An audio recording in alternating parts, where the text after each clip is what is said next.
the way that some right-wingers are coming around when it comes to calling what Israel is doing in Gaza a genocide, or at least calling it out, which is actually more concerning than anything else for me. But so broadly speaking, we know that the right in the United States is very Zionist. There's Christian Zionists. Obviously, it's get all the Jews to Israel, yay, because then, those who won't convert when Jesus comes back will perish. Cool allyship stuff. And as we just said, they're super pro-militaristic. And we heard Representative Tim Walberg basically say, why don't we just Nagasaki or Hiroshima, Gaza, get it over with quickly? That there would be the difference between a Republican and a Democrat in office right now. Not a lot, but a big enough difference. But then there's the likes of people like Candance Owens, who was recently let go from the Daily Wire for, I believe, among other things, this tweet, of course, this is weeks ago. No government anywhere, weeks ago. This was in November.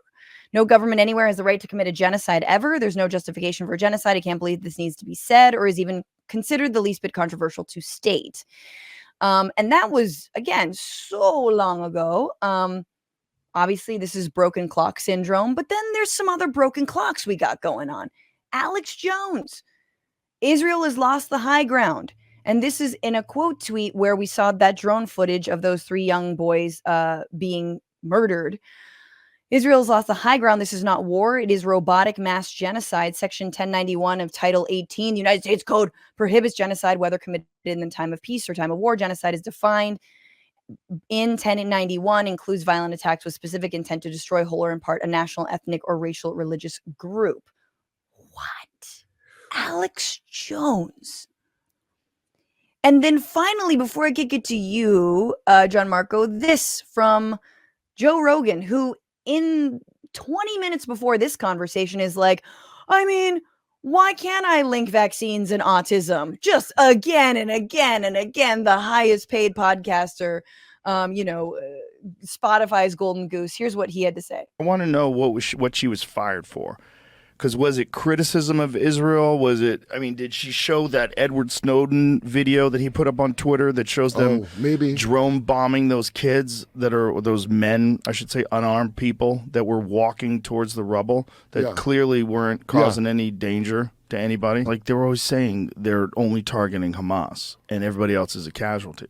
Well, if those guys are just unarmed civilians and they're walking alone, that's what they appear to be. Dresden. And you just blast them from the sky with robots, because if you can't talk about that, if you can't say that's real, then you're saying that genocide is okay as long as we're doing it.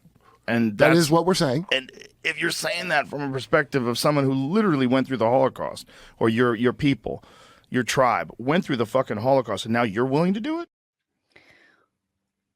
John Marco, this little turn is actually, to me, a little more concerning than exciting. These are not the bedfellows that I want when it comes to this issue. But what do you think?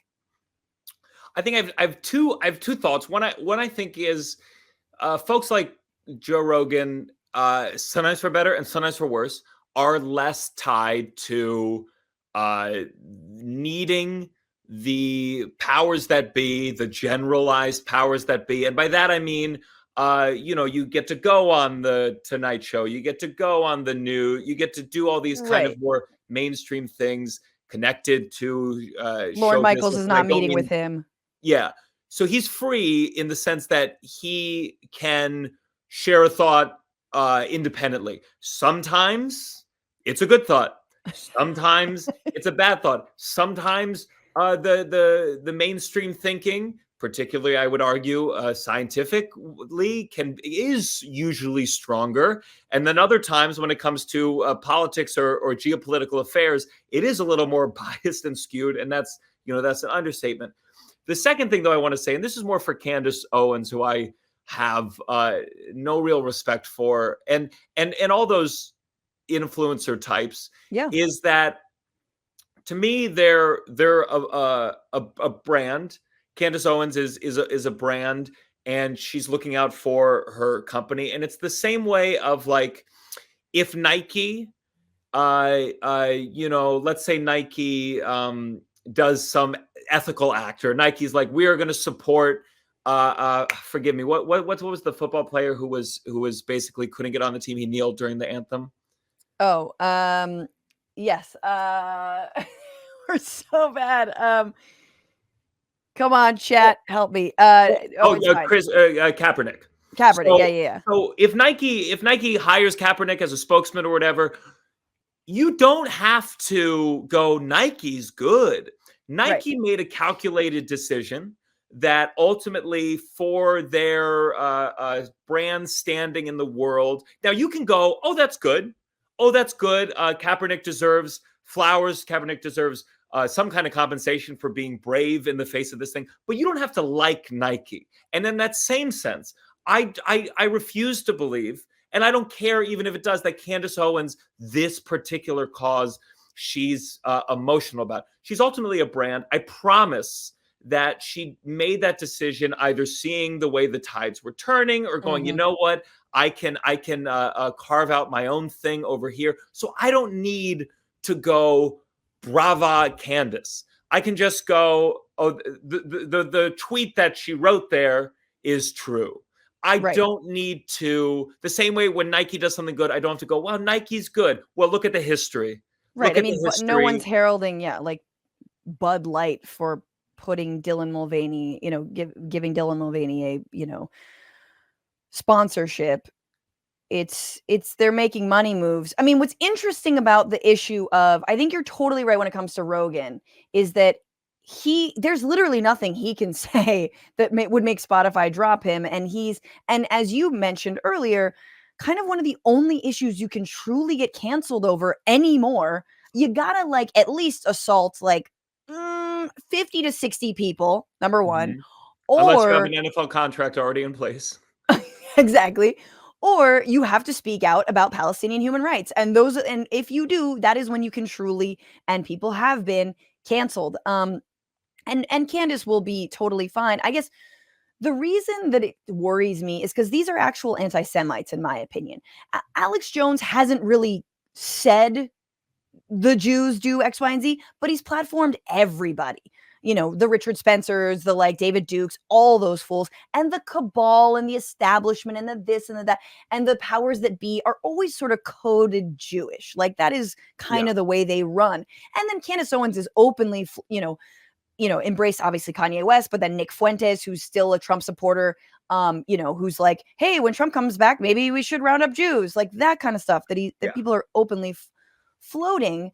And so that's why I'm the only thing that is almost helped me, I'm just glad that the right is so on brand Christian Zionist on all this.